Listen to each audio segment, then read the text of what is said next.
अस्सलाम वालेकुम नाज़रीन, दी ओपिनियन के कोच शो के साथ हम आपकी खिदमत में मौजूद हैं। आज हम बात करेंगे कि जो हमारे लोग बाहर के मुल्क में मौजूद हैं वो पाकिस्तान में रेमिटेंस की फॉर्म में कितने पैसे भेज रहे हैं, आया उनमें हालिया दिनों में इजाफा हुआ है या कमी हुई है। तो हमारे साथ अब्दुल्ला मौजूद हैं और समरा मौजूद हैं, हम इस पर बात करते हैं।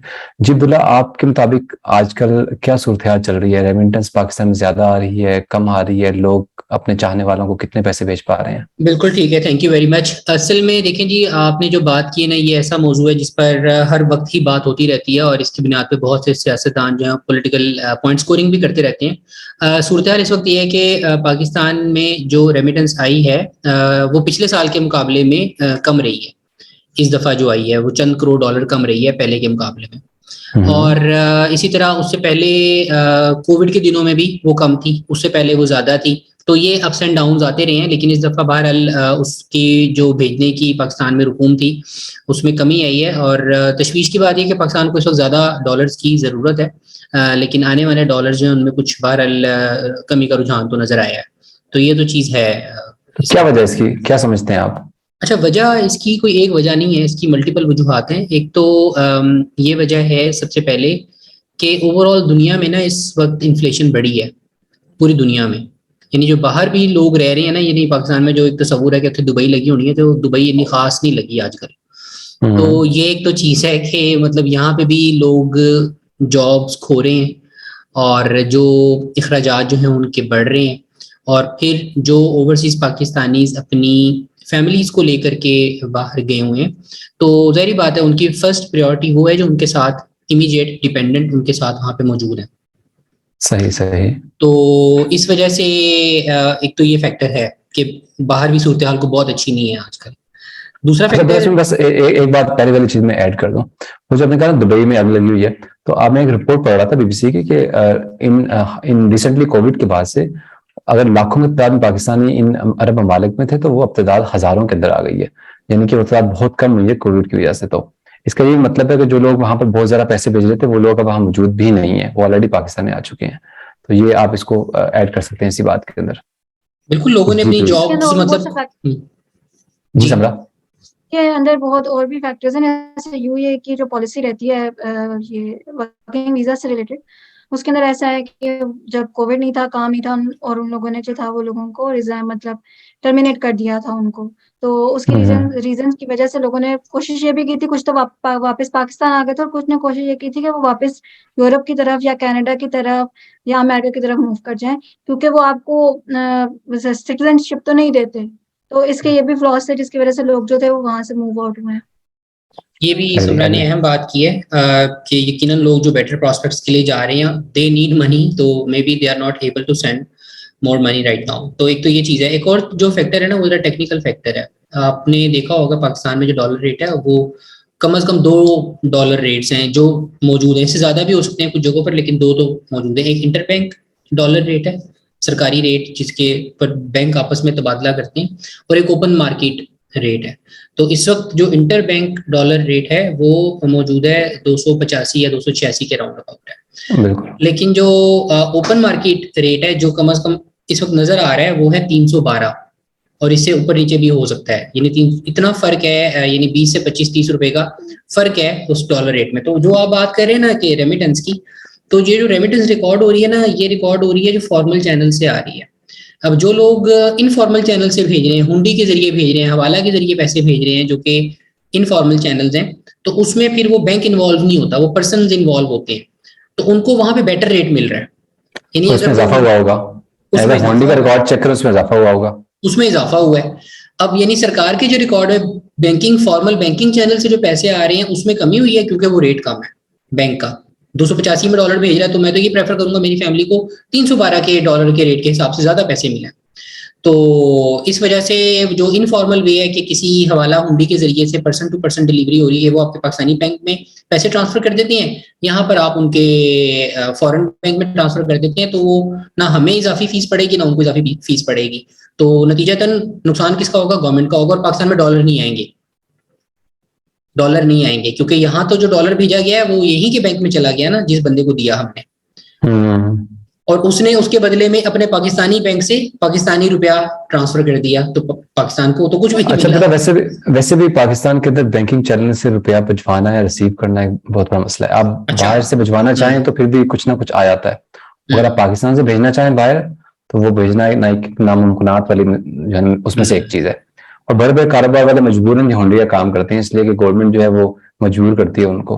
हाल तो लाइक उसको नुकसान तो होता है कि आपके बैंकिंग चैनल में चीजें नहीं आती, लेकिन उन लोगों को फायदा हो जाता है। लेकिन अगर मुल्क इस पे गौर करे, गवर्नमेंट इस पे गौर करे, तो अल्टीमेट उससे अर्निंग कर सकते हैं अगर वो वाकई उसको उनको एक फैसिलिटेट और करें चीज और जो बैंकिंग मुझे चैनल समझ जा में आई सके। है ना, वो ये समझ में आई है कि पहले जो पैसे दिए जाते थे ना, पहले उसका जो मसरफ होता था वो मैनुअल तरीके से इस्तेमाल होते थे पैसे, बड़े ना आपको पर्सनल इन्वॉल्व करने पड़ते थे, इंडिविजुअल्स बहुत ज्यादा।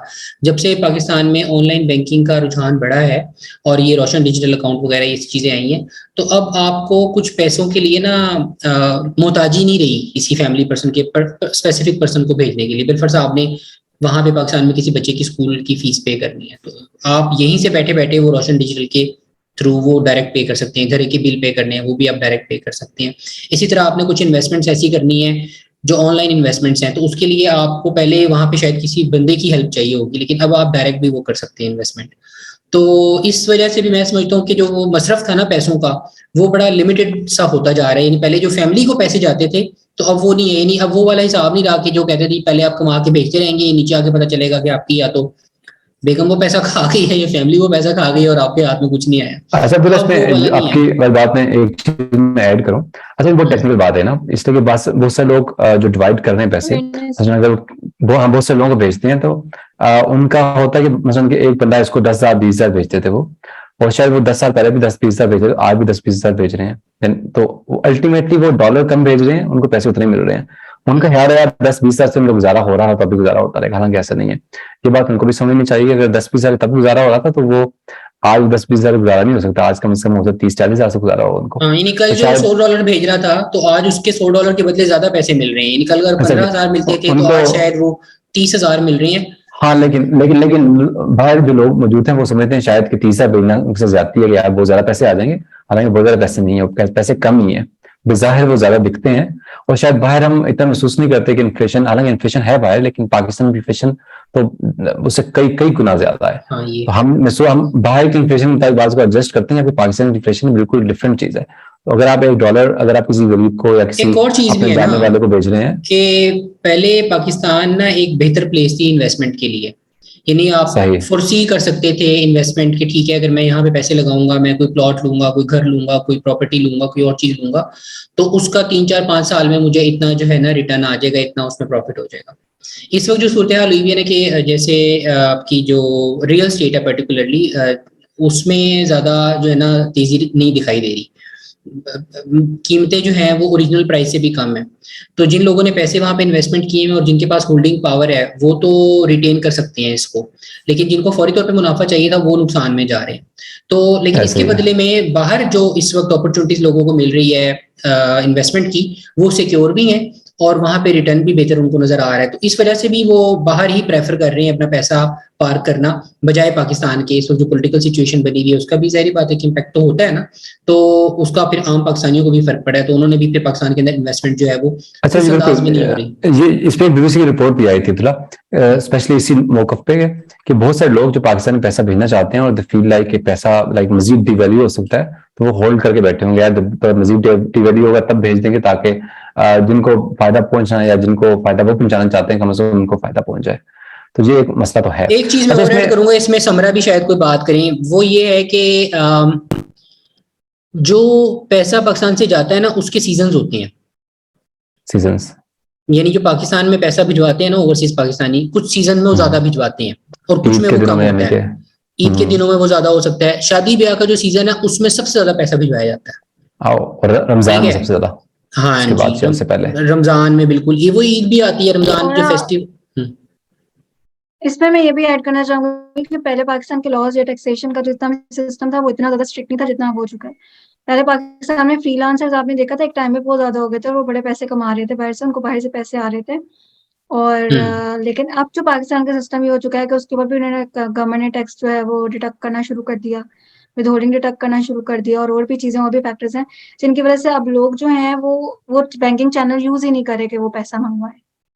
और उन्होंने किसी हद तक कोशिश ये किया कि वो बाहर ही सेटल हो जाए। पाकिस्तान में वो ये फ्रीलांसिंग या इस तरह की चीजों में उनको जितनी आपकी एक बल्क में अमाउंट आ रही है उसके बाद 1% टैक्स कट जाएगा तो आपको कितने पैसे पीछे बच जाते हैं। और मतलब वो कह रहे हैं वो दुबई में ही कर ले बैठ के, फ्रीलांसिंग भी तो करनी है तो। और आपने अगर फ्रीलांसिंग भी करनी है तो आपको पाकिस्तान में भी अपने आप को रजिस्टर कराना पड़ेगा। अब तो उन्होंने काफी सारी चीजें उस तरह की कर दी हैं जिसकी वजह से लोग जो है वो थोड़ा सा उन्होंने बैकस्टेप कर लिया कि नहीं, हम इतनी ज्यादा चीजों में नहीं पढ़ना चाहते। अच्छा, ये बहुत अच्छी बात की। मैं तो खुद सॉफ्टवेयर इंडस्ट्री तल्लुक रखता हूँ, तो मुझे तो लाइक फेस करना पड़ता है कि हम लाइक कहते हैं पाकिस्तान में रेमिटेंस आए, लेकिन वो इंडस्ट्री जो पाकिस्तान में एक बड़ा रेमिटेंस लेके आने की कैपेबिलिटी रखती है, वो जब रेमिटेंस लेके आने की कोशिश करते हैं उस पर लॉट ऑफ एलिगेशन लग जाती हैं कि आप कहाँ से ला रहे हैं, कैसे ला रहे हैं, क्यों ला रहे हैं। इवन का एक रिसेंट एक्सपीरियंस हुआ कि लोगों ने पूछा, अच्छा आप आईटी की रेमिटेंस ला रहे हैं, तो बैंक वालों ने पूछा बताएं आपके पास आईटी की डिग्री भी है कि नहीं है, ताकि आप आईटी की रेमिटेंस, ताकि इससे कोई ताल्लुक नहीं है इस बात से, लेकिन आप हालत चेक करें, गैर जरूरी इन्वेस्टिगेशन, जिससे जान के रेमिटेंस गवर्नमेंट चाहे कि इन लोगों को पकड़े पहले जो गैर जरूरी सवालात करके उनकी रेमिटेंस को रोकने की कोशिश करें। और होता क्या होता यह है कि वो तमाम कंपनीज वाले, मुझे रिसेंट एक कंपनी से बात करने का मौका मिला, तो उन्होंने कहा यार हमने मसला था, हमने अपना अकाउंट एक बाहर खोल लिया, कंपनी बाहर रजिस्टर कर ली है दुबई के अंदर, अब हम अपने तमाम रेमिटेंस वहां मंगवाते हैं और वहां से पैसे भेजते हैं, कि भेजने को किसी को, बाकी को भेजते हैं नहीं रख सकते हैं, पाकिस्तान पैसे आते नहीं है। आप अगर इस तरह काम करेंगे और जो जहां से रेमिटेंस ज्यादा आने के चांसेस है उनको रोकने की कोशिश करेंगे, या उन पे एक्स्ट्रा टैक्स या एक्स्ट्रा जो है वो इन्वेस्टिगेशन आप करेंगे, तो होगा ये कि अल्टीमेटली वो, और लाइक इन्वेस्टिगेशन आप करना चाहते हैं कि अगर लीगल है कि नहीं, लेकिन ऐसी इन्वेस्टिगेशन का सर है ना पैर है, जैसे कि आप डिग्री मांगे किसी से, ऐसी इन्वेस्टिगेशन करेंगे तो वो चीजें रुकेंगी फिर तो। एक्चुअली बैंक में जो लोग बैठे हुए हैं, they have no idea about the laws. State Bank के लॉज का भी उनको पता नहीं होता, फिर वो कहते हैं हमारे बैंक के अपने लॉज हैं, हमें अपनी लीगल टीम को भेजना पड़ेगा। लीगल टीम भी अनफॉर्चुनेटली में कैसी बैठी होती है जिसको कुछ नहीं पता कि क्या सीन है, क्या सब कुछ चल रहा है।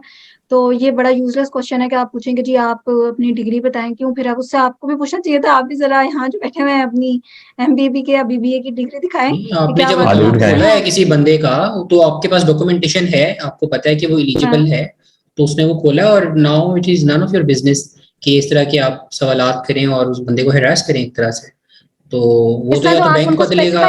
इस तरह तो आप लिमिटाइज और स्पेसिफाई करें कि एक बंदा जो है वो उसने लॉ किया हुआ है, या उसने डॉक्टर है, मेडिकल किया हुआ है, या उसने MBA किया हुआ है। अब जरूरी तो नहीं है कि जो डॉक्टर है वो बिजनेस नहीं कर सकता, हो सकता है वो बिजनेस चला रहा होता, आप उसको आगे आगे कहेंगे नहीं आपके पास MBA की डिग्री। अच्छा, एक चीज मैं आपको और भी यहाँ पे वो दे दें, बताता हूँ कि एक तो ये पहलू है ना कि रेमिटेंस जो है फॉर्मल चैनल से वो कम हो रही है, और उसकी वजूहत है कि बाहर ओवरऑल भी एक क्राइसिस, फाइनेंशियल क्राइसिस का तो शिकार हुई भी है दुनिया ओवरऑल भी ना, जॉब्स भी कम क्रिएट हो रही हैं। दूसरी चीज जो ये है कि मैं ये देख रहा हूँ कि जो मोबिलिटी है ना वो भी कम हो रही है, मतलब पाकिस्तान आना जाना जो बाहर से लोग हैं इस वक्त, आपको पता है कि कोई आम डेस्टिनेशन का भी आप टिकट लेने जाए तो 1 लाख रुपए का मिलेगा। आप टाइम पे करवाते हैं पहले करवाते हैं फिर टिकट? तो आप तो देखें ना, पहले तो मैं ये था कि अब जाना है तो मैंने बाज़ दफा ऐसे भी टिकट करवाया है कि अगले हफ्ते का टिकट करवा लिया। और मेरे जानने वाले बात ऐसे भी थे कि उन्होंने मूड हुआ है चलो भाई शाम को टिकट करवा लिया पाकिस्तान जाने का, ऐसे भी मैंने देखे हैं। तो मिल जाया करता था क्योंकि वो अफोर्डेबल होते थे, एयरलाइंस काफी चल रही थी, और सबसे बड़ी बात ये कि दुनिया में पेट्रोल की प्राइसेस कम थी और पाकिस्तान ने इतने ज्यादा टैक्सेस नहीं लगाए हुए थे एयर फेयर के ऊपर। अभी तो आप एयर फेयर जब आप देखोगे तो उसमें आपको नजर आएगा कि बहुत बड़ा जो उसका एक सेगमेंट है वो सिर्फ टैक्स के अंदर कट रहा है। तो अब हो ये रहा है कि यहाँ से, मजे की बात आपको बताऊं, यहाँ से अगर मैं पाकिस्तान का टिकट लेता हूँ ना, तो यहाँ से पाकिस्तान का जो टिकट इस वक्त चीपेस्ट टिकट है वो है तकरीबन 60,000 का मिल जाएगा, वो 3 महीने पहले अगर मैं करवाऊँ, 3 महीने पहले। और अगर मैं अभी फौरी करवाने की कोशिश करूं कि मैंने कल जाना है या 1 हफ्ते बाद जाना है, तो वो मुझे मिलेगा 1 लाख रुपए का, एक तरफ का बता रहा हूं मैं आपको, वन साइड का।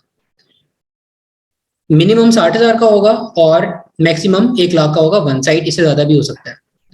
अच्छा, अब ये जो है ना पाकिस्तान से जब मैं इधर का आऊंगा ना, तो वो आपको इधर आने का टिकट मिनिमम जो है ना वो 2 लाख का मिलेगा। 2 लाख का? क्यों? हालांकि डेस्टिनेशन तो सेम है, दोनों तरफ से सेम एयरलाइन है। आप अगर लाहौर से कोलालमपुर का टिकट लोगे वो महंगा होगा, लेकिन कोलालमपुर से लाहौर का टिकट लोगे वो सस्ता होगा। तो मैं कोलालमपुर से ही लाहौर और कोलालमपुर का टिकट ले सकता हूँ? वो फिर भी महंगा होगा। यानी लाहौर से जब भी आप पाकिस्तान से जब भी आप निकलने की कोशिश करोगे तो वो आपको पाकिस्तान के टैक्सेस लगेंगे उस टिकट के ऊपर और वो टिकट महंगा मिलेगा। लेकिन अगर आप पाकिस्तान आने की कोशिश कर रहे हैं तो वो आपको सस्ता मिलेगा। तो अब इससे हुआ ये है कि ओवरऑल जाहिर बात है पाकिस्तान में एयरलाइंस कम ऑपरेट कर रही है, मोबिलिटी भी कम हुई हुई है। तो जब जाहिर बात है जब आप पाकिस्तान आते हैं लोग, तो वो बाहर से चीजें लेकर आते हैं, कुछ ना कुछ आपके लिए जाहिर बात है इन्वेस्टमेंट भी करेंगे, कुछ किसी को दे दिलाएंगे या जो भी उनकी जरूरियात है उसके लिए भी पैसा लेकर आएंगे। लेकिन जब वो मोबिलिटी भी कम हो रही है तो जाहिर बात है वो कोशिश करेंगे कि कम से कम पाकिस्तान जाना पड़े, साल में एक ही दफा जाना पड़े बस, और उसी वक्त मामला कर लिए जाएं। तो मेरे ख्याल में ओवरऑल जो सिनेरियो है वो इम्पैक्ट डाल रहा है। और सबसे बड़ा इस वक्त सिचुएशन जो बनी हुई है आपकी सिचुएशन पॉलिटिकल जो क्राइसिस है मुल्क के अंदर, उसकी वजह से भी एक बैड इम्पैक्ट है इकोनॉमी के ऊपर। इन्वेस्टमेंट जो है वो यील्ड नहीं कर रही है, तो इन तमाम चीजों का ओवरऑल इफेक्ट पड़ रहा है आपकी रेमिटेंस के ऊपर और लोग कम पैसे भेज रहे हैं। तो मेरा ख्याल में नाज़रीन हमने काफी बात कर ली है, उमर ने भी चीजें शेयर की हैं, समरा ने भी इंपॉर्टेंट टेक्निकल डिटेल्स शेयर की हैं रेमिटेंस कम होने की वजूहात। तो बताइएगा जरूर आपको शो कैसा लगा। आज के लिए बस इतना ही, अल्लाह निगहबान।